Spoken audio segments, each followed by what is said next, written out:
देगा।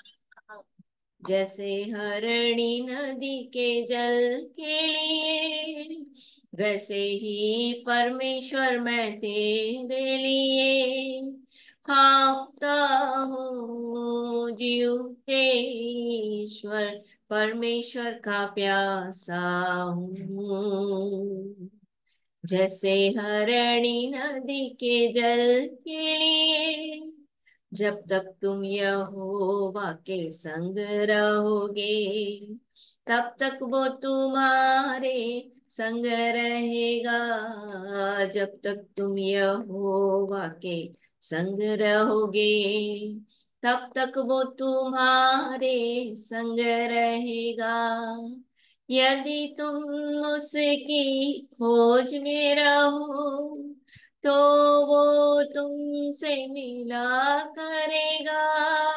यदि तुम उसकी खोज में रहो, तो वो तुमसे मिला करेगा। यदि तुम उसको त्याग दोगे, तो वो भी तुमको त्याग देगा। जैसे हरणी नदी के जल के लिए, वैसे ही परमेश्वर मैं तेरे लिए हाँफता हूँ। जीवते ईश्वर परमेश्वर का प्यासा हूँ। जैसे हरणी नदी के जल के लिए। मत्ती 6:33 और 34। इसलिए पहले तुम उसके राज्य और धार्मिकता की खोज करो। इसलिए पहले तुम उसके राज्य और धार्मिकता की खोज करो, सब वस्तुएं भी मिल जाएंगी। सो कल की चिंता न करो, सब वस्तुएं भी मिल जाएंगी। सो कल की चिंता न करो, कल का दिन अपनी चिंता आप करेगा। आज के लिए आज ही का दुख बहुत है, जैसे हरणी नदी के जल के लिए, वैसे ही परमेश्वर मैं तेरे लिए हाँफता हूँ। जीवते ईश्वर परमेश्वर का प्यासा हूँ। इसलिए पहले तुम उसके राज्य और धार्मिकता की खोज करो। इसलिए पहले तुम उसके राज्य और धार्मिकता की खोज करो, सब वस्तुएं भी मिल जाएंगी। सो कल की चिंता न करो, सब वस्तुएं भी मिल जाएंगी। सो कल की चिंता न करो, कल का दिन अपनी चिंता आप करेगा। आज के लिए आज ही का दुख बहुत है, जैसे हरणी नदी के जल के लिए। कि परमेश्वर मैं तेरे लिए हाँफता हूँ। जीवते ईश्वर परमेश्वर का प्यासा हूँ। जैसे हरणी नदी के जल के लिए। He is Lord, He is Lord. He has risen from the dead, He is Lord. Every knee shall bow, every tongue confess that Jesus Christ is Lord.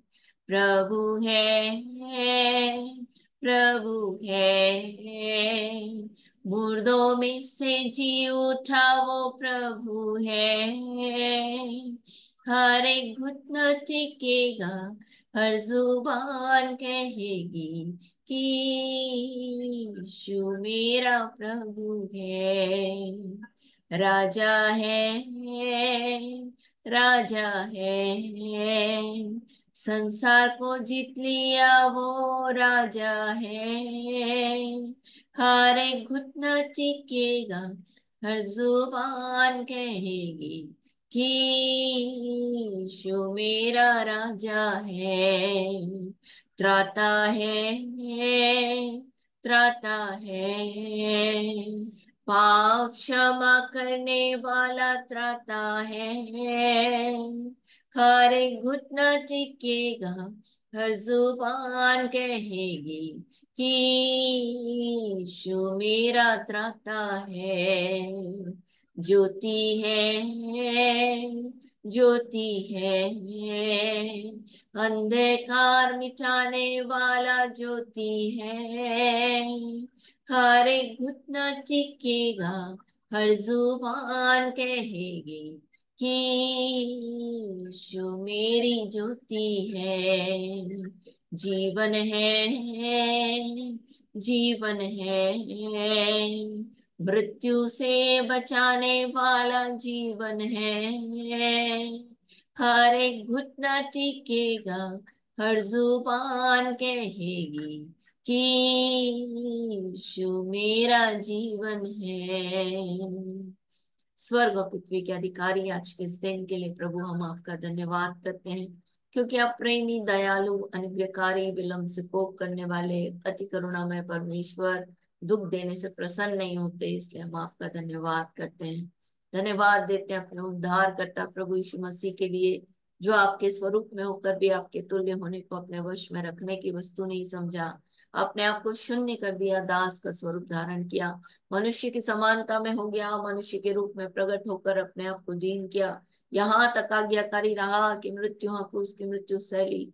इसलिए आपने उसे अति महान किया, वह नाम दिया जो सब नामों में श्रेष्ठ है, कि स्वर्ग में, पृथ्वी पर और पृथ्वी के नीचे सब कुछ यीशु के नाम पर घुटने टेके। धन्यवाद देते हैं उस क्रूस की मृत्यु के लिए, धन्यवाद देते हैं उस जीवित लहू के लिए, धन्यवाद देते हैं आपके जीवित वचन के लिए, धन्यवाद देते हैं आपकी जीवित आत्मा के लिए, धन्यवाद देते हैं पवित्र आत्मा। आज के दिन में हम आपकी प्रशंसा करते हैं, सुबह से अब तक प्रभु आपने हमें सुचारू रूप से चलने दिया, हमारे शरीर के हर एक अंग सुचारू रूप से काम कर रहे हैं।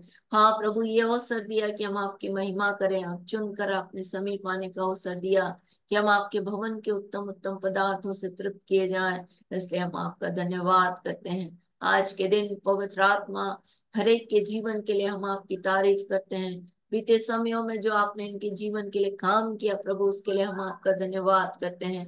आने वाले समय में जो आपकी योजनाएं हमारे जीवन के लिए हैं, हम उसके लिए आपका धन्यवाद करते हैं। आज हम आपके सामने हैं प्रभु, हमारे देश के एक एक व्यक्ति के पाप, अधर्म और अपराध को मान लेते हैं। यीशु का लहू हर एक के जीवन को धोए और शुद्ध करे, और आपका छुटकारा यीशु के नाम में हर एक के जीवन में आए, ऐसी दया चाहते हैं। पवित्र पिता, आज का दिन आपने बनाया है, हम इसमें मगन और आनंदित हैं, इसलिए हम आपकी प्रशंसा करते हैं, धन्यवाद देते हैं प्रभु। जितने समय हम यहाँ बैठते हैं, पवित्र आत्मा आपकी पवित्र उपस्थिति में चलकर सिद्ध बनने में हम में से प्रत्येक की सहायता करें, अपने वचन से भर दे प्रभु। हर एक आज जो वचन हम सीखते हैं, पवित्र आत्मा हमारे हृदय में लिखा जाए और हमारे मनों में डाला जाए। हर एक आपका बेटा और बेटी बन जाए अधिकार को लेकर चलने के लिए, और प्रभु जी आप उनके पिता और परमेश्वर बन जाए, ऐसा अनुग्रह यीशु के नाम में आज के दिन करिए। पवित्र आत्मा हर एक के जीवन में आपका ज्ञान की भरपूरी आ जाए, ऐसा अनुग्रह चाहते हैं, बुद्धि की भरपूरी आ जाए, ऐसा अनुग्रह चाहते हैं, समझ की घटी ना हो, ऐसा अनुग्रह चाहते हैं। सब बातों में प्रभु हम आपको महिमा देते हैं, धन्यवाद के इस बलिदान को प्रार्थना, विनती, निवेदन के साथ अपने उद्धार करता प्रभु यीशु मसीह के नाम से आपको चढ़ाते और मांग लेते हैं। Amen, amen, amen. Hallelujah, hallelujah. अब अवसर होगा कि आप अपनी गवाहियां बोल सकते हैं, वचन बोल सकते हैं, और फिर अपन, यदि आपके पास कोई प्रश्न है तो आप प्रश्न भी पूछ सकते हो।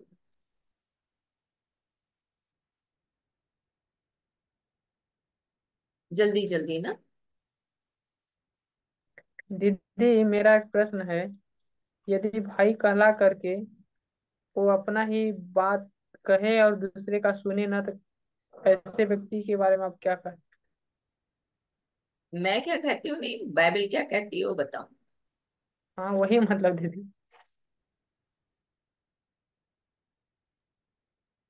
जय यीशु की दीदी। यीशु की। वचन बोलूंगी, मत्ती 7 का 7। मांगो तो तुम्हें दिया जाएगा, ढूंढो तो तुम पाओगे, खटखटाओगे तो तुम्हारे लिए खोला जाएगा। क्योंकि जो कोई मांगता है उसे मिलता है, और जो ढूंढता है वह पाता है, और जो खटखटाता है उसके लिए खोला जाएगा। तुम में से ऐसा कौन मनुष्य है कि यदि उसका पुत्र उससे रोटी मांगे तो वह उसे पत्थर दे, या मछली मांगे तो उसे सांप दे? अतः जब तुम बुरे होकर अपने बच्चों को अच्छी वस्तुएं देना जानते हो, तो तुम्हारा स्वर्गीय पिता अपने मांगने वालों को अच्छी वस्तुएं क्यों न देगा। इस कारण जो कुछ तुम चाहते हो कि मनुष्य तुम्हारे साथ करे, तुम भी उनके साथ वैसा ही करो, क्योंकि व्यवस्था और भविष्यद्वक्ताओं की शिक्षा यही है। हालेलुया। हालेलुया। परमेश्वर का धन्यवाद करती हूँ कि परमेश्वर मतलब वचन मैं जब पहले पढ़ती थी तो समझ में उतना नहीं आता था, लेकिन अब पढ़ती हूँ तो थोड़ा बहुत समझ जाती हूँ, और पढ़ने का भी मन करता है। परमेश्वर पिता मेरा मतलब सहायता और मदद कर रहे हैं, उसके लिए प्रभु को बहुत बहुत धन्यवाद करती हूँ। हालेलुया, होसना। हालेलुया होशाना। सिस्टर वचन बोलोगी? हाँ बोलिए। भजन 44 का 1 से। हे परमेश्वर, हमने अपने कानों से सुना, हमारे बाप दादों ने हमसे वर्णन किया कि तूने उनके दिनों में और प्राचीन काल में क्या क्या काम किए हैं। तूने अपने हाथ से जातियों को निकाल दिया और इनको बसाया। तूने देश देश के लोगों को दुख दिया और इनको चारों ओर फैला दिया, क्योंकि वे ना तो अपनी तलवार के बल से इस देश के अधिकारी हुए और ना अपने बाहुबल से, परंतु तेरे दाहिने हाथ और तेरी भुजा और तेरे प्रसन्न मुख के कारण वे जयवंत हुए, क्योंकि तू उनको चाहता है था। हालेलुया। हालेलुया।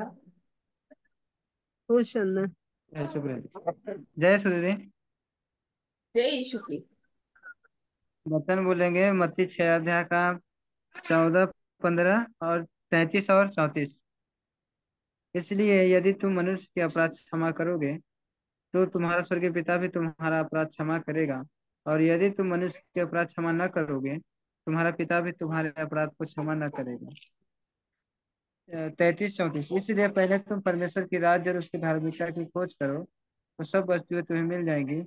अतः कल की चिंता ना करो, क्योंकि कल का दिन आप अपनी चिंता कर लेगा। आज के लिए आज ही का दुख बहुत है। हालेलुया। हालेलुया। दीदी, हमारा प्रश्न है, यूहन्ना यूहन्ना रचित सुसमाचार का 3 अध्याय में 13 पद कहता है, कोई स्वर्ग पर नहीं चढ़ा, केवल वही जो स्वर्ग से उतरा है, अर्थात मनुष्य का पुत्र जो स्वर्ग में है। तो दीदी, मूसा और एलिया स्वर्ग में थे, तो ही तभी तो प्रभु यीशु मसीह के पास आए होंगे बात करने। तो प्रभु बोलते हैं कि कोई स्वर्ग पे नहीं चढ़ा। हम्म। जय श्री। जय यीशु की। चलो, एक भजन संहिता 32, 5, 6, 7, 8।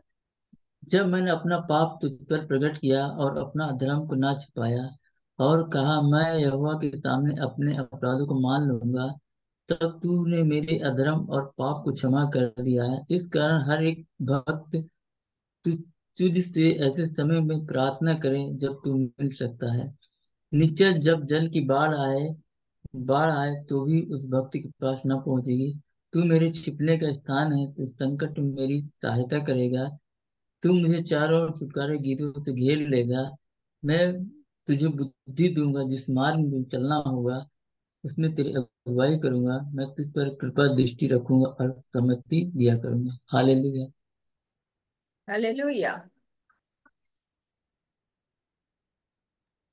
जय श्री दीदी। जय यीशु की। चलिए। मैं जीवित परमेश्वर का धन्यवाद करता हूँ तो आज के दिन में हम सबों को जीवित और जागृत रखे हैं, अब तक संभाल के रखे हैं। हम लोग मर नहीं गए, मिट नहीं गए। तो जीवित परमेश्वर की महाकरुणा का फल है, क्योंकि उनकी दया अमर है, वो प्रतिपोर नहीं होती जाती है। तो जीवित परमेश्वर की सच्चाई महान है। प्रभु ने आज के दिन में हमारे आने जाने में सुरक्षा प्रदान किए हैं, होने वाले खतरों मुसीबतों से बचाए हैं, और हम परमेश्वर की उपस्थिति में बैठने पा रहे हैं। प्रभु ने हमारे प्राण को मृत्यु से, हमारे आंख आंसू बहाने से और हमारे पाँव को ठोकर खाने से बचाए हैं। इसलिए मैं जीवित परमेश्वर का धन्यवाद करता हूँ। वचन बोलेंगे यशायाह का 12 अध्याय का 2 पद। परमेश्वर मेरा उद्धार है, परमेश्वर मेरा उद्धार है, मैं भरोसा रखूंगा मैं भरोसा रखूंगा और न थरथराऊंगा, और न थरथराऊंगा, क्योंकि प्रभु यहोवा मेरा बल और मेरे भजन का विषय है, और मेरे भजन का विषय, और वह मेरा उद्धार करता और वह मेरा उद्धार करता हो गया। Hallelujah. Hallelujah. Hallelujah. Praise the Lord aunty. Praise the Lord बेटा। आंटी वचन बोलूंगी, भजन संहिता 19 का 14। मेरे मुंह के वचन और मेरे हृदय का ध्यान तेरे सम्मुख ग्रहण योग्य हो, है यहोवा परमेश्वर मेरी चट्टान और मेरा उद्धार करने वाले। हालेलुया। हालेलुया। दीदी जय यीशु। यीशु की दीदी गवाही देंगे कि जीवित परमेश्वर का धन्यवाद करते हैं कि प्रभु ने आज के दिन देखने दिखाया और सुबह से लेकर अपना भला चंगा रखा और अपने प्रभु संगति में बैठने पाए। प्रभु ने इस समय टाइम दिया, इसलिए प्रभु को धन्यवाद करते हैं। और प्रभु ने हमें हमारे परिवार को भी भला चंगा रखा है, इसलिए परमेश्वर का धन्यवाद। हालेलुया। वचन पढ़ेंगे यूहन्ना 14 अध्याय का 13 और 14 पद। जो कुछ तुम मेरे नाम से मांगोगे वही मैं करूंगा, कि पुत्र के द्वारा पिता की महिमा हो। यदि तुम मुझसे मेरे नाम से कुछ मांगोगे तो मैं उसे करूंगा। हालेलुया। हालेलुया। वचन बोल रहे हैं दीदी। नानी। प्रेज द लॉर्ड नोनू। 1 मिनट राजेश। प्रेज लॉर्ड दी। बोलो भजन संहिता 34 का 1। मैं हर समय यहोवा को धन्य कहा करूंगी। उसकी स्तुति निरंतर मेरे मुख से होती रहेगी। हालेलुया। Very good. हाँ बोलो राजेश। पहला कुरिन्थी 5 अध्याय का 9 से लेकर 11 पद तक। मैंने अपने पत्री में तुम्हें लिखा है कि वे विचारियों की संगति न करना, यह नहीं कि तुम बिल्कुल इस जगत के वे विचारियों या लोभी या अंधेर करने वालों या मूर्ति पूजकों की संगति न करो, क्योंकि इस दशा में तो तुम्हें जगत में से निकल जाना ही पड़ता। पर मेरा कहना यह है कि यदि कोई भाई कहलाकर वे बेचारी या लोभी या मूर्ति पूजक या गाली देने वाला या पियक्कड़ या अंधेर करने वाला हो तो उसकी संगति मत करना, वरन ऐसे मनुष्य के साथ खाना भी न खाना। हालेलुया। हो समय हो चलना। हालेलुया।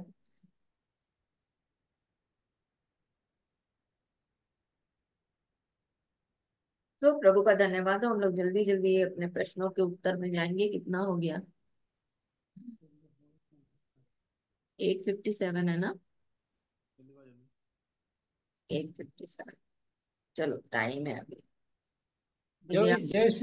जय यीशु की। बोलिए बोलिए बोलिए। भजन संहिता 34 अध्याय 18 से 22 तक। यहोवा टूटे मन वालों के समीप रहता है, और पीछे हुए का उद्धार करता है। हम्म, धरनी पर बहुत सी विपत्तियां तो पड़ती पड़ती तो है, परंतु यहोवा उनको उन सब से मुक्त करता है। वह उसकी हड्डी हड्डी की रक्षा करता है और उसमें से एक भी नहीं टूटने पाती। दुष्ट अपने बुराई के द्वारा मारा जाएगा और धर्मी धर्मी के बड़ी दोषी ठहरेंगे। यहोवा अपने दासों का प्राण मोल लेकर बचा लेता है और जितने उसके शरणागत हैं उनमें से कोई भी दोषी न ठहरेगा। हालेलुया। हालेलुया। सत्यन, तुम क्यों नहीं बोलते हो? तुम्हारे पापा बोलते हैं तो उस समय बोलना चाहिए ना। हम्म, बोलना चाहिए कि नहीं बोलना चाहिए, बताओ। बोलना चाहिए। तो क्यों नहीं बोलते हो? वचन बोलने से और वचन पढ़ने से क्या होगा पता है? निकालो 15 अध्याय, यूहन्ना रचित सुसमाचार 15 अध्याय 3 पद पढ़ो तो।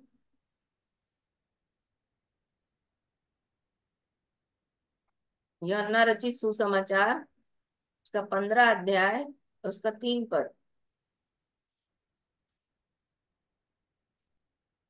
मिला? मिला सत्यन के पापा? देख रहे हैं। हम्म। सत्यन, तुम खोल पाते हो बाइबिल? हाँ, खोलो ना का जल्दी। ध्यान कितना होता है दीदी? यूहन्ना 15 अध्याय उसका 3 पद।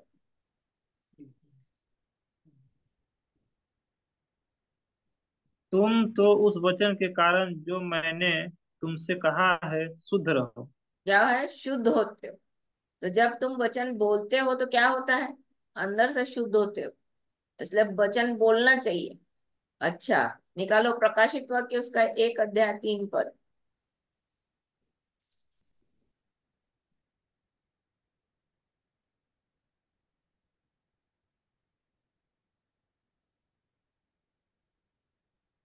धन्य है वह जो इस भविष्यवाणी के वचन को पढ़ता है और वह जो सुनते हैं और इसमें से लिखी हुई बातों को मानते हैं, क्योंकि समय निकट है। यहाँ पर बोलता है ब्लेसेड है, आशीषित है वो व्यक्ति जो परमेश्वर के वचन को जोर से पढ़ता है। रीड लाउडली बोलता है, अलाउड, रीड अलाउड। जो परमेश्वर के वचन को मुंह खोल के बोलता है, ठीक है, पढ़ता है, तो वो क्या होता है? आशीषित होता है, धन्य होता है। तो धन्य बनने के लिए परमेश्वर के वचन को बोलना पड़ेगा कि नहीं बोलना पड़ेगा? बोलना। हम लोग आशीष चाहते हैं और आशीष पाने का रास्ता नहीं अपनाना चाहते, तो कैसे होएगा? जब मौका मिलता है, जैसे मौका मिलता है, आपको परमेश्वर के वचन को बोलना है। मुझे तो याद है आप लोग जो बोलते हो, फिर भी मैं बोलती हूँ। क्यों बोलती हूँ? जो आप लोग पढ़ते हो वो मुझे याद है, पर फिर भी मैं आपके साथ साथ क्या करती हूँ? दोहराती हूँ, क्योंकि और अच्छा जानना चाहती हूँ। समझ में आया?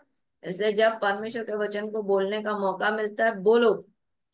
चलो, प्रभु का धन्यवाद हो आज के दिन के लिए कि परमेश्वर ने हमको जीवित और जागृत रखा। हमारे जीवन में यह अनुग्रह किया कि हम परमेश्वर के वचन को पढ़ सक रहे हैं, बोल सक रहे हैं, संगति कर पा रहे हैं। बहुत सारे लोग हैं जिनका मुंह बंद है ना।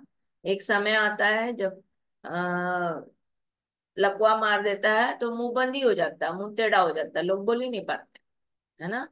पर प्रभु का धन्यवाद हो कि अभी हमारा मुंह सही सलामत है, बोल सकते हैं परमेश्वर के वचन को, ठीक है। और परमेश्वर के वचन को पढ़ सकते हैं, हमारी आंखें सही है, हम परमेश्वर के वचन को पढ़ सकते हैं। हमारा हम हाथ उठा सकते हैं परमेश्वर की स्तुति के लिए, है ना, अन्न बलि चढ़ाने के लिए। हम भजन गा सकते हैं क्योंकि ये परमेश्वर को अच्छा लगता है। तो बोलता है धर्मियों को स्तुति करना सोहती है, बोलता है अच्छा काम है ये। तो इसलिए हम लोग स्तुति भी कर पाए हैं, इसलिए प्रभु का धन्यवाद। अभी प्रश्न आया क्या कि मेरा दोस्त, दोस्त है कौन है? राजेश, तुम्हारा दोस्त है कि कौन है? दीदी कोई यीशु मसीह में हो करके मतलब भाई कहलाता है, वो वैसा करता है। मतलब केवल अपनी बोलता है, आपकी नहीं सुनता। यही बोल रहे हो ना? जी दीदी। हाँ, निकालो मेरे साथ नीति वचन उसका 18 अध्याय 2 पद। नीति वचन उसका 18 अध्याय 2 पद निकालो। बाइबल उसको क्या बोलती है?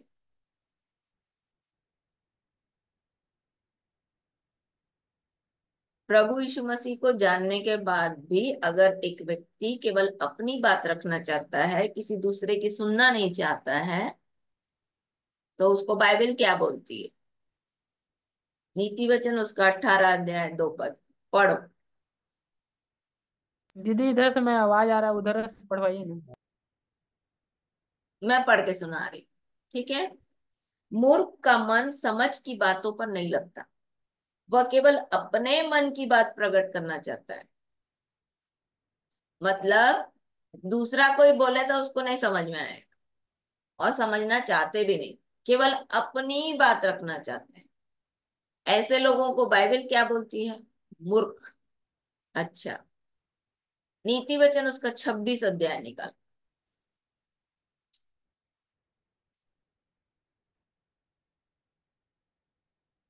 नीति वचन उसका 26 अध्याय।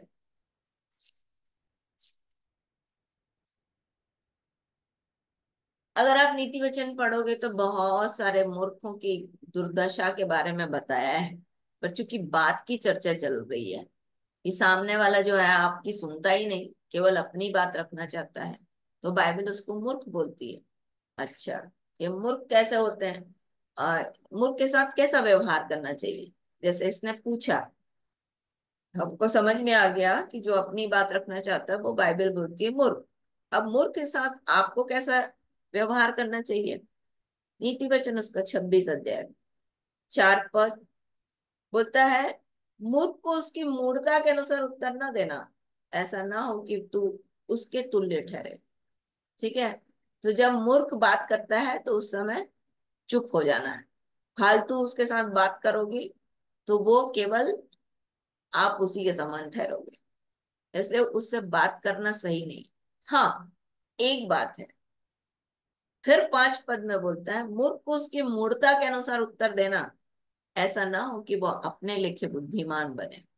तो जब एक व्यक्ति नहीं सुनता, ठीक है, इधर उधर की बात कर रहा है, चलेगा, उसके आप उसके सामने कुछ नहीं बोलना है। पर जब वो वचन को ट्विस्ट करता है, वचन के खिलाफ बात करता है, तब आप उसको बोलना जरूर है ना, कि देखो भाई, यहाँ पर परमेश्वर का वचन ऐसे बोलता है और तुम ये चीज गलत बोल रहे हो। अब इसके लिए क्या करना पड़ेगा? आपको वचन जानकार होना चाहिए, है ना? जैसे अगर सामने वाला बोल रहा है और आप उसको वचन दिखा के बात नहीं करोगे ना, तो वो आपकी सुनेगा भी नहीं। तो यहाँ पर बोल रहा है कि मूर्ख को उसकी मूर्खता के अनुसार उत्तर देना, ऐसा ना हो कि वो अपने लिखे बुद्धिमान बन जाए। तो किसी ना किसी दिन तो उसको ये समझ में आएगा कि नहीं, राजेश जो बोल रहा था वो सही बोल रहा था। इसलिए आपको उसके सामने सुन लेना है, पर उसको परमेश्वर के वचन की बात जो गलत बोल रहा है उसको बोलना जरूर है। ये बाइबल बोलती है। क्लियर हो गया? समझ में आ गया? जी दीदी। कोई कुछ बोल रहा है? दूसरा प्रश्न, यूहन्ना रचित जी, सुसमाचार। हाँ, ये भी तो हो सकता है कि उससे दूर रहे, इससे अच्छा। क्या बोल रहे हो? उससे दूर रखे, मतलब संगति उतना ना रखे उसके साथ, वो जैसे। मूर्ख है तो मूर्ख के साथ दोस्ती करने से बेवकूफी है कि नहीं? परमेश्वर का वचन बोलता है, निकालो नीति वचन उसका 13 अध्याय 20 वचन पढ़ो। नीति वचन उसका 13 अध्याय 20 वचन।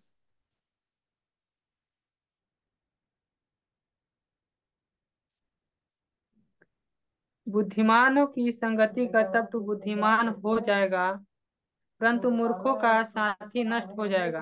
हाँ, तो किसके साथ संगति करना चाहिए? बुद्धिमानों का।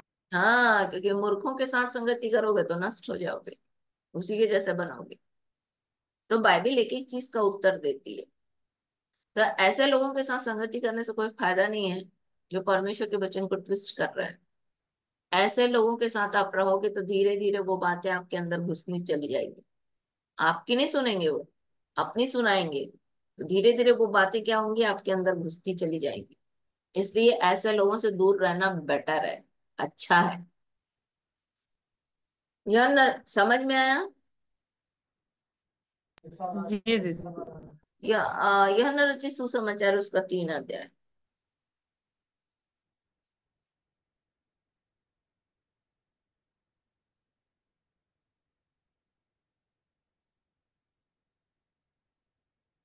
यहाँ पर निकोदिमुस को प्रभु यीशु अपने बारे में बता रहे हैं।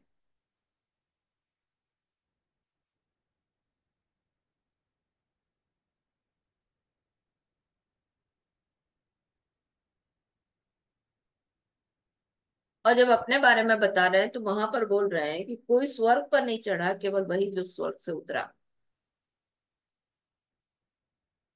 अर्थात मनुष्य का पुत्र जो स्वर्ग में है। ये बात कब हो रही है? जब यीशु मसीह की मृत्यु नहीं हुई थी।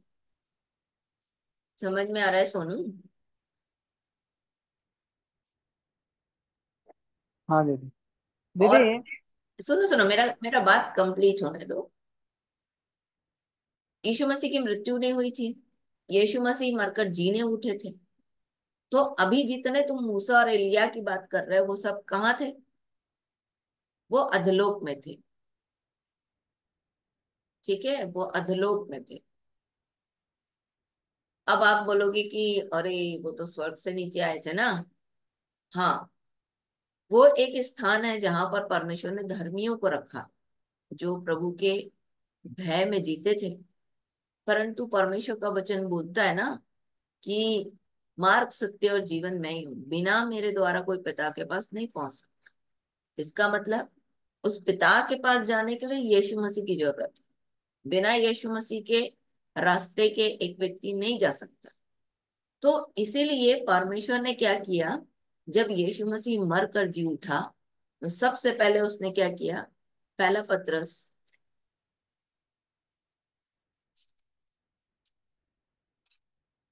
उसका 3 अध्याय उसका 19 वचन। पहला पत्रस उसका 3 अध्याय उसका 19 वचन।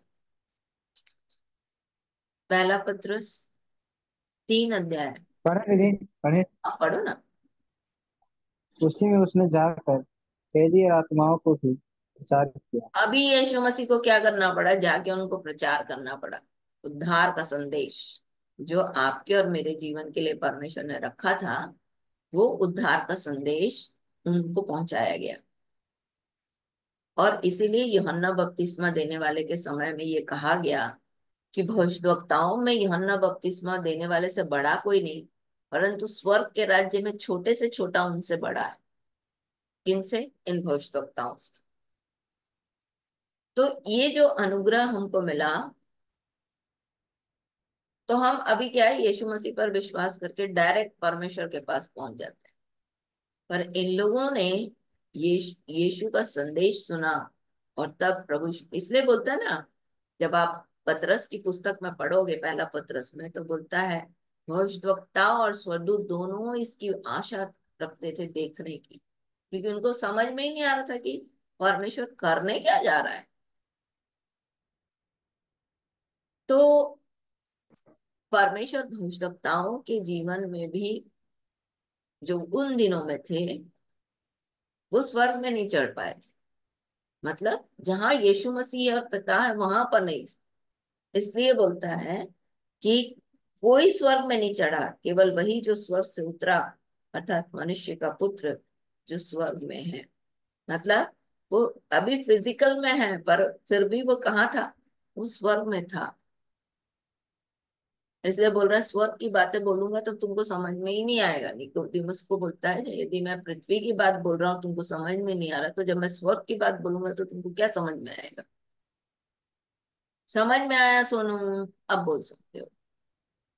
हाँ दीदी। दीदी प्रभु यीशु मसीह भी मतलब अधलोक में गए थे क्या? हम्म। हाँ, प्रचार करने प्रभु गए थे। प्रचार करने गए थे। दीदी, हम्म। तो फिर उन्होंने थोमा को क्यों छूने दिया अपने आप, मरियम को नहीं छूने दिया? उन्होंने तो कहा अभी तक हम पिता के पास नहीं गए। हाँ, उस समय तक प्रभु यीशु मसीह पिता के पास नहीं गए थे, क्योंकि उनका एक काम था। वो क्या काम था? कैदी आत्माओं को जाकर प्रचार करना। और जब उन्होंने प्रचार कर लिया और तब अपना लहू लेकर के पिता के पास गए, उसके बाद जब आया वहां से अपना काम पूरा करके, तब थोमा को क्या बोला? छू, दे।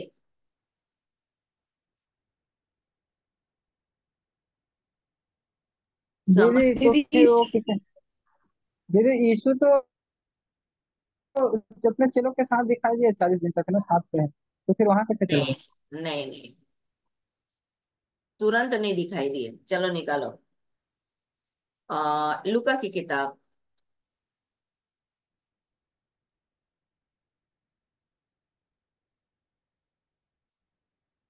दीदी इसी से रिलेटेड मेरा भी एक क्वेश्चन है। हाँ। दीदी जब यीशु मसीह लोक में गए 3 दिन के लिए, तो वो डाकू को बोलते हैं ना कि तू आज ही मेरे साथ स्वर्ग लोक में होगा। तो फिर वो तो अधोलोक में गए थे, तो वो स्वर्ग लोक में कैसे गए फिर उसी दिन? उसने विश्वास किया था ना, इसलिए चला गया। अरे तो वो तो बोलते हैं आज मेरे साथ तू स्वर्ग लोक में होगा, तो यीशु हाँ, मसीह तो तो जब अधोलोक प्रभु में यीशु गए। मसीह गए तब उनके साथ गया ना वो, क्योंकि यीशु के लहू से तो वो धुल गया था ना, उसके साथ क्रूस पर चढ़ाया गया था। नहीं नहीं, तो आज ही बोलते हैं ना, तो आज तो वो अधोलोक में देखो, गए थे ना। देखो, परमेश्वर के वचन में आज बोलना बहुत मतलब क्रिटिकल है। क्रिटिकल इन द सेंस क्या है? एक दिन 1,000 के बराबर, 1,000 दिन एक बराबर, एक दिन के बराबर, है ना? तो मैं और आप उसको काउंट नहीं कर सकते कि परमेश्वर वहां पर कितने दिन के बाद मिला या कितने दिन। जैसा बोलता है 40 दिन तक यीशु मसीह चेलों को दिखाई देता रहा, है ना? फिर उसके बाद जब आप देखोगे तो जब मरियम से बात हो गई, उसके बाद तुरंत चेलों को दिखा क्या? क्या सोचते हो? तुरंत दिखा? नहीं नहीं। तुरंत दिखता तो कहाँ जाता? उनको गुफा में दिखता, जो प्रभु यीशु मसीह का गुफा था, जहां पर प्रभु यीशु मसीह को लिटाया गया था।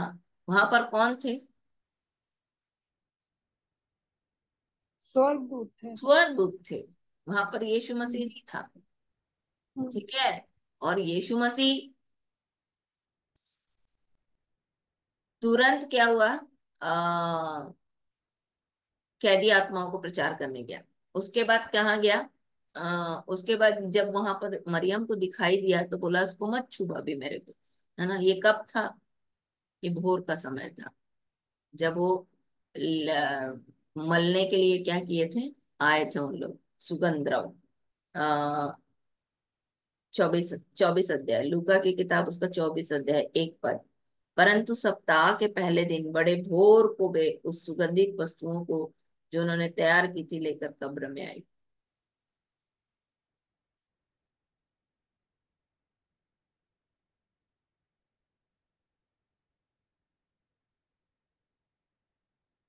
और यीशु मसीह मरियम को दिखा, पर चेलों को उस समय नहीं दिखा। जब पतरस था और यूहन्ना था, इन लोग देख के क्या हो गए? वापस चले गए कब्र में कपड़ा देख करके। यीशु मसीह उनको दिखा क्या?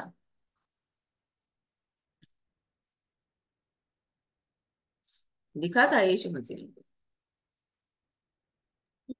नहीं दिखे नहीं थे। दिखा था। उसको बोलता है, तब पतरस उठकर कब्र पर दौड़ा और झुक कर केवल कपड़े पड़े देखे, और जो हुआ था उससे अचंभा करता हुआ अपने घर चला गया।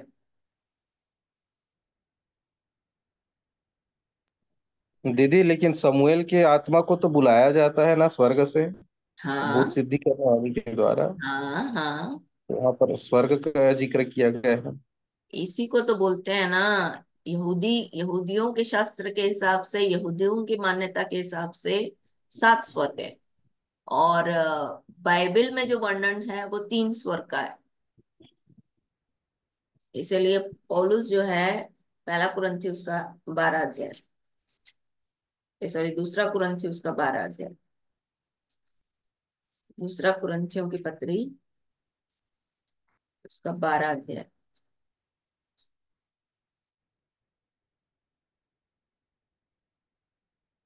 दो पद,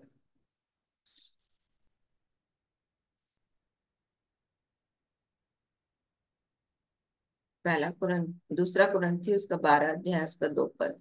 वहां पर बोलता है, मैं मसीह में एक मनुष्य को जानता हूँ, 14 वर्ष वे न जाने दे सहित न जाने दे रही परमेश्वर जानता है, ऐसा मनुष्य तीसरे स्वर्ग तक उठा लिया गया। मतलब बाइबल यहाँ पर 3 स्वर्ग की चर्चा कर रही है। तो जो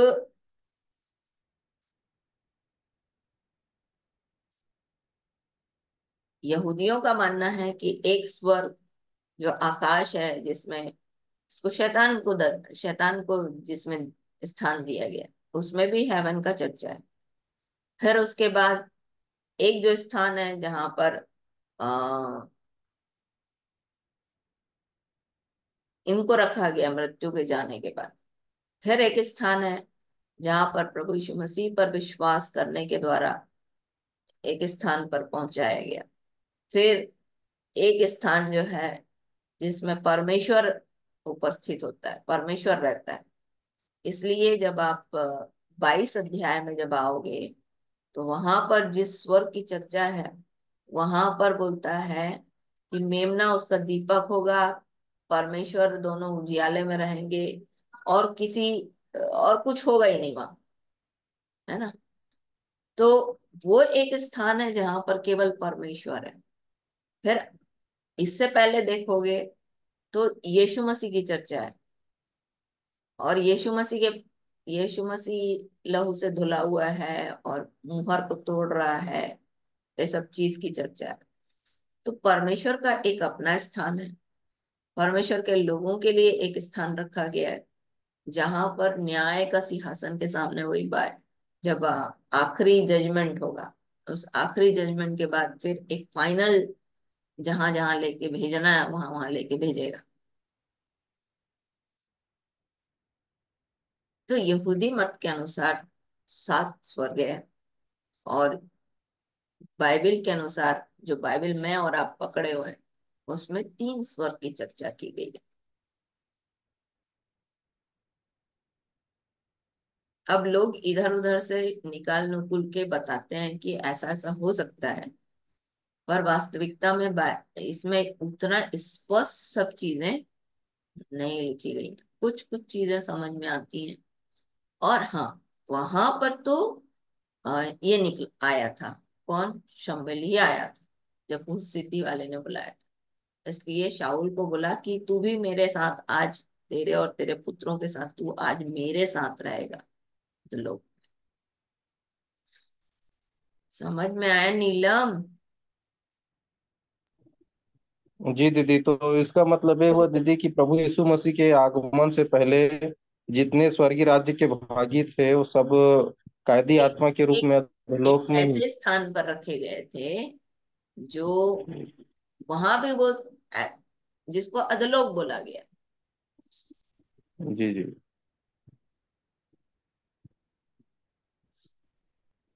तो कोई भी बुला सकता है फिर आत्मा, जैसे उन लोग सिद्धि कर रहे थे तो वो आ गई आत्मा, तो ऐसे तो कोई भी बुला लेगा क्या? अब वहां पर ऐसा था कि परमेश्वर शाऊल को वो चीज प्रकट करना चाहता था, है ना। भूत सिद्धि करने वालों के पास इतनी ताकत तो नहीं है कि वो परमेश्वर के लोगों को इस तरीके से उठक बैठक लगा ले। पर वहां पर परमेश्वर चाहता था कि शाऊल के द्वारा शाऊल को ये पता चले कि परमेश्वर उसके जीवन में क्या करने चाह रहा है। क्योंकि अब देखो, ये बहुत कोशिश किया सब तरफ से, कहीं से उसको बातचीत का परमेश्वर नहीं प्रकट किया। पर ये जब समझ में आया इसको कि शमूएल ही मेरे को बता सकता है, और तब शमूएल उसको बोला भी कि हाँ, नहीं हो सकता, मतलब नहीं बचेगा तू। पहला शामिल। अच्छा, शाऊल को दिखना चाहिए ना, उसको क्यों देखा, वो नहीं करने वाला। शाऊल शाऊल का बात करना बंद कर दिया था ना परमेश्वर उससे। देखो यहाँ पर 28 अध्याय में,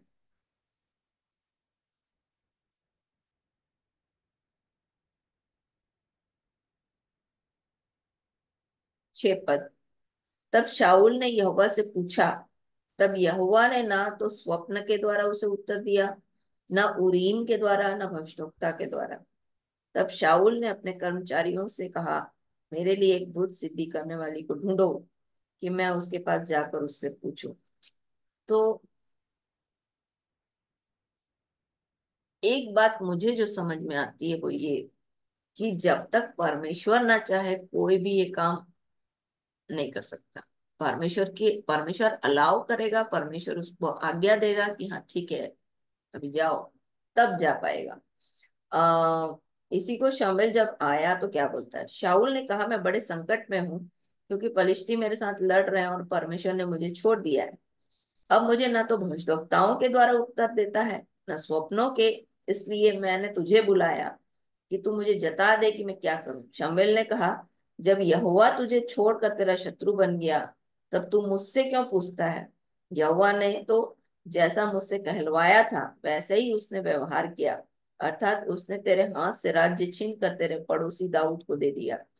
तूने तो जो यहोवा की बात न मानी और ना अमालेकियों के भड़के हुए कोप के अनुसार दंड दिया दिया था, इस कारण यहोवा ने तुझसे ऐसा बर्ताव किया। फिर यहोवा तुझ समेत इस्राएलियों को पलिश्तियों के हाथ में कर देगा और तू अपने बेटों समेत कल मेरे साथ होगा, और इस्राएली सेना को भी यहोवा पलिश्तियों के हाथ में कर देगा। तो परमेश्वर आने वाली बातों को उसके सामने प्रकट करना चाह रहा था, इसलिए शमूएल को आया। भूत सिद्धि के पास इतनी ताकत नहीं थी कि वो शमूएल को लाके बोले। इसलिए तो जब देखी तो क्या करी, सबसे पहले क्या करी,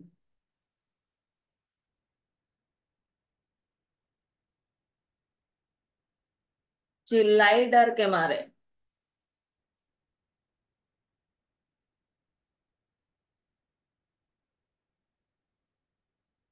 12 पद।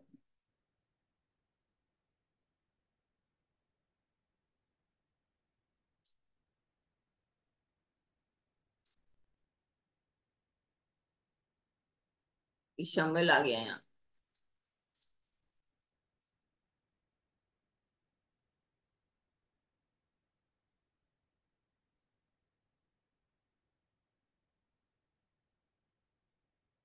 यहाँ पर 10 पद में बोलता है, शाऊल ने यहोवा से शपथ खाकर उससे कहा, यहोवा के जीवन की शपथ, इस बात के कारण तुझे दंड न मिलेगा। तब स्त्री ने पूछा, मैं तेरे लिए किसको बुलाऊं। उसने कहा, शमूएल को मेरे लिए बुला। अब आगे कुछ ऐसा चर्चा नहीं है, पर 12 पद में बोलता है, जब स्त्री ने शमूएल को देखा, तो कैसे बुलाई क्या किया कुछ वर्णन नहीं है। यहाँ पर बोलता है, जब स्त्री ने शमूएल को देखा तब ऊंचे शब्द से चिल्लाई और कहा, शाऊल, और शाऊल से कहा, तूने मुझे क्यों धोखा दिया, तू तो शाऊल है। उसको पता ही नहीं था।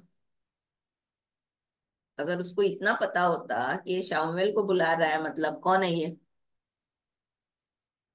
अगर ये भूत सिद्धि के पास इतनी ताकत होती तो वो जान नहीं लेती कि ये शाऊल है उसके पास आते ही। बताओ। जान लेती थी। हम्म। ये तो परमेश्वर की योजना में चल रहा था, इसलिए आ गया शामिल।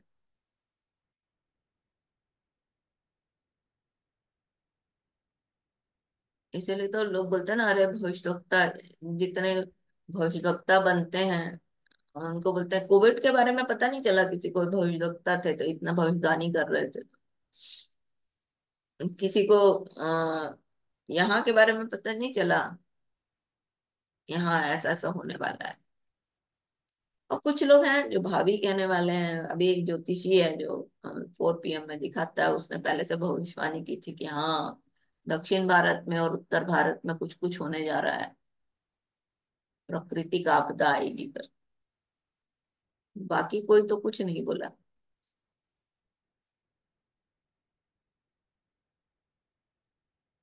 कुछ समझ में आ रहा है?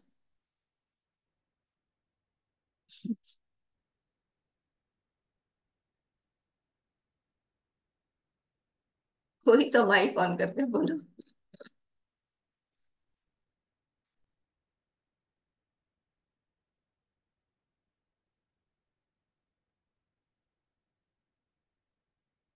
हाँ दीदी आ रहा है। आ रहा है ना? मतलब जब तक परमेश्वर जी अलाव अलाव न करे, कोई भी शैतान की ताकत ऐसा नहीं कर सकती। परमेश्वर परमिट करेगा तभी एक व्यक्ति आ सकता है। समझ में आ रहा है नीलम? हाँ दीदी समझ में आ रहा है। दीदी एक बात पूछना था और पूछो। तुम एमोरी का पूछ रही थी कल, तो मैं तुम्हारा प्रश्न का उत्तर देने वाली थी, तो पर तुम आई नहीं थी। एमोरी कौन थे? वो निकालो। मेरी एमोरी कजिन खत्म हो गया है, तो हम आ, नूह की वंशावली में 10 अध्याय में ये जो एमोरी लोग थे ना, वो 15 पद, 15 और 16 पद में बोलता है यबूसी यमूरी, ये कनान के वंश के थे। इसलिए कनान देश में जब परमेश्वर इजरायलियों को लेके जाने की बात कर रहा था, तो इब्राहिम से 7 जातियों को वहां से खदेड़ने की बात किया। और ये 7 जाति कौन थे? ये कनान के वंश के लोग थे। अब इनका पाप क्या था, जिसमें तुम पूछ रही थी कि एमोरियों का अधर्म अभी खत्म नहीं हुआ है, इसलिए मैं 430 वर्ष तक उनको नहीं रोकूं, पूरा नहीं हुआ है। व्यवस्था विवरण, इनका अधर्म क्या था, व्यवस्था विवरण उसका 12 अध्याय। क्योंकि याद आ गया तो मैं बता रही हूँ। आपका शोर का भी उत्तर देती, पर आज तो टाइम हो गया। व्यवस्था विवरण उसका 12 अध्याय।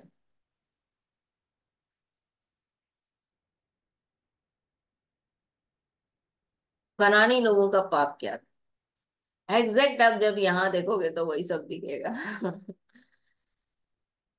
हाँ, व्यवस्था विवरण उसका 12 अध्याय।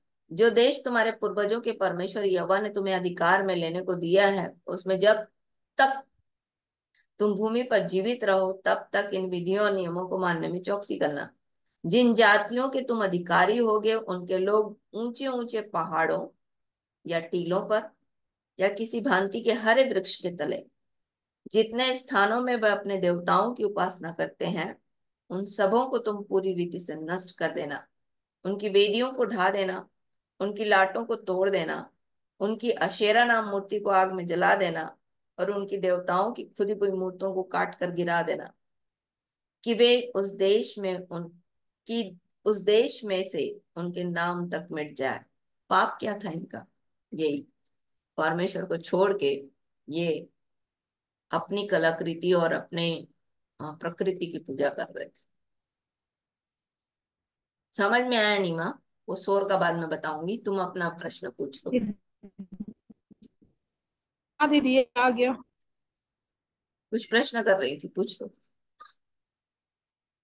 मैं बोल रही थी दीदी कि एक यहाँ पे एक बहन है जो विश्वास तो प्रभु में करती है, लड़की कम उम्र की है, 21-22 साल की, 21-22 साल की होगी, और विश्वास प्रभु में है, लेकिन ज्यादा एक्साइटेड रहती वो बहुत ज्यादा प्रभु की बातों को लोगों को बताने के लिए। लेकिन वो बोलती कि इस तरीके से बोलती है कि प्रभु तुम लोगों को ये सब देगा वो सब देगा, प्रभु से जो मांगोगे वो सब मिलेगा, और मेरा प्रभु जो है दुष्ट आत्माओं को भी भगा देता है, ऐसा ऐसा करके।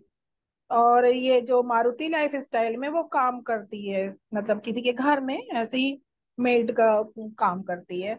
तो वहां पे जिस घर में वो काम करने जाती है, तो उसने वहां भी ऐसी कुछ कुछ प्रभु के बारे में बताया था। और वो बिना सोचे समझे किसी के सामने से थोड़ा समझदारी से काम नहीं करती है, लेकिन वो सबके सामने बताते रहती है मैं प्रभु वाली हूँ, तो ऐसा ऐसा करके। और फिर वो ऐसे करके उसके जो मतलब मकान मालिक है उनका वो पैर दबा रही है, या कुछ प्रेयर वाला भी बता के बोल रही थी कि ये प्रेयर वाला ऑयल है, इससे भैया आपका पैर दर्द वगैरह सब ठीक हो जाएगा। लेकिन जैसे ही उसने वो ऑयल लगाया तो उनकी बीवी में जो था वो सुगंध से, ऑयल सुगंध से दुष्ट आत्मा प्रकट हो गया वहां पे। तो वो तो इन लोगों, उनके हस्बैंड का कहना था कि ये 2 साल पहले हमने इसका दुष्ट आत्मा, जो वो बागेश्वर वाले धाम वाले बाबा हैं, उनसे हमने उसका दुष्ट आत्मा जो है वो भगाया था। अब तुम लोगों ने ऐसा क्या क्या किया कि क्या पता नहीं कौन सा ऑयल लाते हो, कौन सा प्रेयर वाला तेल लाते हो कि जो दुष्ट आत्मा जो है वो मेरी बीवी के में जो था वो आ गया है, तो तुम लोग ऐसी करके सबको उल्लू बनाते हो और अपने चर्च में ले जाते हो, पता नहीं। माइक बंद हो गया तुम्हारा।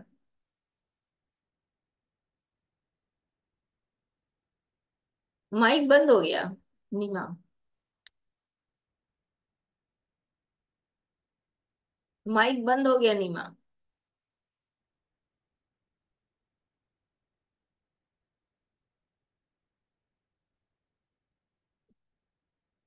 माइक बंद हो गया नीमा। कॉल आने लग गया था दीदी, तो आवाज ही कटने लग गई थी। हम्म। तो वो ऐसा होता है कि जी अपन कोई प्रेयर वाला तेल किसी और को लगाएंगे तो उसकी सुगंध से दूसरा दुष्ट आत्मा जो रहेगा वो प्रकट हो जाएगा। फिर उन लोगों ने बहुत एलिगेशन किया उसके ऊपर। फिर उसको एक पास्टर के पास ले जाना पड़ा। वो बोला कि मैं, मतलब इन लोग जो है मारुति लाइफ स्टाइल वाले बहुत ही ज्यादा हाई फाई है। वही तो बागेश्वर जो है ये आके रुके थे धीरेन्द्र शास्त्री वहां पे। तो उन लोग जो तो बहुत मानते हैं, और ये अभी छोटी ही है, 23 उम्र की, ज्यादा तो प्रभु में आई ही नहीं है अभी तक के। लेकिन वो सोचती है कि मैं प्रभु के बारे में सबको बताऊं। मैं जानती, विश्वास बड़ा है उसका। और लेकिन वो गलत तरीके से उसने कुछ वहां पे बोला होगा। तो एक तो ये क्वेश्चन है कि ये क्या सुगंध से कैसे आया, मतलब ये कैसे। फिर वो उन्होंने, दूसरी एक बहन गई, वो बोली कि समझदारी से काम की थोड़ा बहुत, कि इसका दुष्ट आत्मा तो था ही पहले से ही। वो भले छुप के रह रही थे वो दुष्ट आत्मा, लेकिन वो तो था ही। आप लोग ऐसा मत सोचिए कि इसके से दुष्ट आत्मा चला गया है। नहीं, हम वहां बागेश्वर धाम जहां वहां हैं, हमने एक पेड़ को वहां पे लगा हुआ है, उनको हमने छुआया, तब से उसका दुष्ट आत्मा नहीं आता था। अब 2 साल।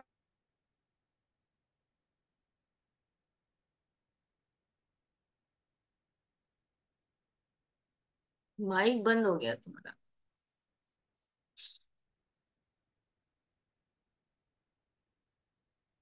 से आ गया।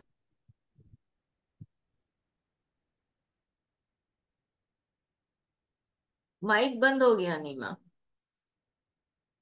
हाँ दीदी, वही पूछ रही थी मैं कि वो कैसे प्रेयर ऑयल उसके में नहीं लगा था, मतलब वो उनके हस्बैंड के में लगा था और उनका दुष्ट आत्मा प्रकट हो गया था वो। तो 2 साल से वो छुप के बैठी थी उसमें, उसकी दुष्ट आत्मा। होने को तो इन लोग चर्च गए हैं तो प्रभु की महिमा प्रकट हो वहां, क्योंकि पास्टर लोग जो है वो तो निकालेंगे ही उनका दुष्ट आत्मा। तो उस जगह प्रभु की महिमा होने पाए, इसलिए हो सकता है, या जो कुछ भी हो। वैसा होता है क्या दीदी ठीक की हो गई, ठीक हो गई लेडी। पता नहीं। आज तो फ्राइडे फास्टिंग प्रेयर में उन लोग जाने वाले थे, अब गए हैं कि नहीं पता नहीं, अभी तक तो कोई खबर नहीं मिली। कौन मैंने भी नहीं लगाया। कौन लोग जाने वाले थे? जो जो जो मेड है ना, उनके यहाँ काम करती है, जिसके द्वारा हुआ। तो साथ में वहां पे 2-3 लोग जो हैं काम करते हैं, उन लोग सब प्रभु वाले ही हैं, प्रभु विश्वासी ही हैं। तो उन लोग बोले कि वहाँ पास्टर का उन्होंने नंबर दिया, तो पास्टर साहब बोले थे कि आज फास्टिंग प्रेयर है हमारा, वहाँ लेके आइए। अब पता नहीं है मुझे कि लेके गए हैं कि नहीं गए हैं। अच्छा, रोमियो की पत्री 10 अध्याय। रोमियो की पत्री उसका 10 अध्याय।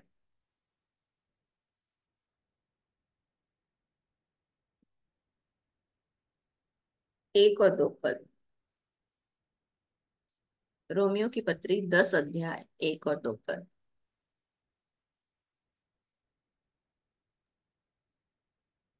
हे भाइयों, मेरे मन की अभिलाषा और उनके लिए परमेश्वर से मेरी प्रार्थना है कि वे उद्धार पाए, क्योंकि मैं उनकी गवाही देता हूँ कि उनको परमेश्वर के लिए धुन रहती है, परंतु बुद्धिमानी के साथ नहीं। हाँ, ये बहुत महत्वपूर्ण है कि परमेश्वर का काम आज के डेट में बहुत सारे लोग करना चाहते हैं, और अंदर बहुत धुन भी है कि प्रभु का राज्य लोगों के जीवन में आ जाए।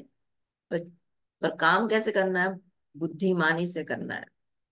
और दूसरी चीज, जो उतावली से दौड़ता है वो चूक जाता है, बोलता है बाइबल, नीति वचन उसके 19 अध्याय में।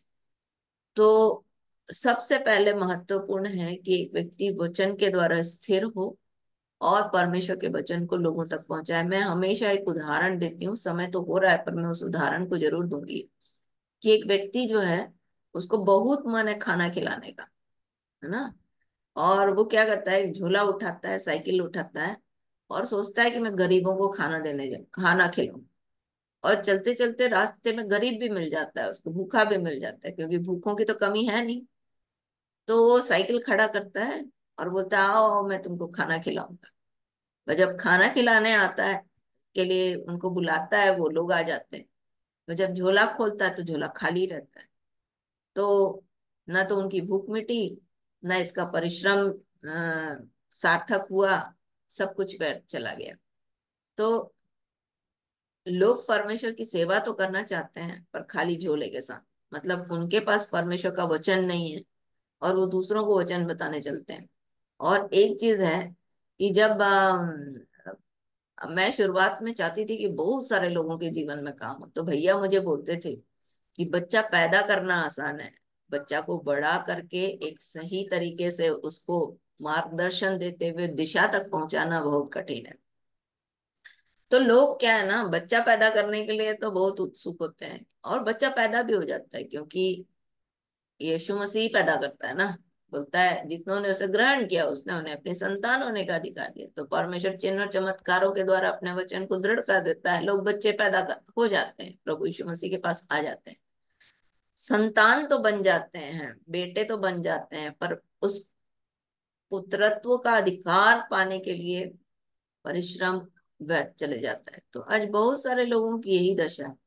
दूसरी चीज जो तुमने पूछी, हाँ, दुष्ट आत्माएं जो हैं वो यीशु मसीह के नाम से कांपती हैं, क्योंकि चूंकि वो प्रार्थना करके तेल दिया गया जिसमें यीशु का लहू काम कर रहा है, तो शैतान क्या करता है, वहां पर खड़ा नहीं रह सकता परमेश्वर यीशु मसीह के नाम से, है ना। तो काम कौन कर रहा है, यीशु का लहू और परमेश्वर की उपस्थिति वहां पर आती है, डेफिनेटली यीशु का लहू काम करता है और फिर शैतान की शक्तियां वहां पर खड़ी नहीं रह सकती। तो हो सकता है, नहीं हो सकता ऐसा नहीं है, हो सकता है कि जब आप किसी और के लिए प्रार्थना कर रहे हो, पर चूंकि यीशु का लहू वहां पर काम कर रहा है, परमेश्वर की उपस्थिति आ गई है यीशु के लहू के द्वारा, तो दुष्ट आत्माएं तो वहां पर भागेंगी, प्रकट होंगी। समझ में आया नीमा? मतलब वो प्रार्थना नहीं कर रही थी दीदी, वो सिर्फ वो हाँ, वो परमेश्वर उसको परमेश्वर की उपस्थिति वहां पर आ गई, वो जो तेल के कारण से परमेश्वर की उपस्थिति आ गई। अब एक चीज और है, हर जगह वैसे ही काम करना चाहेगी तो नहीं होगा। या हर कोई वैसे ही काम करने चाहेगा तो नहीं होगा।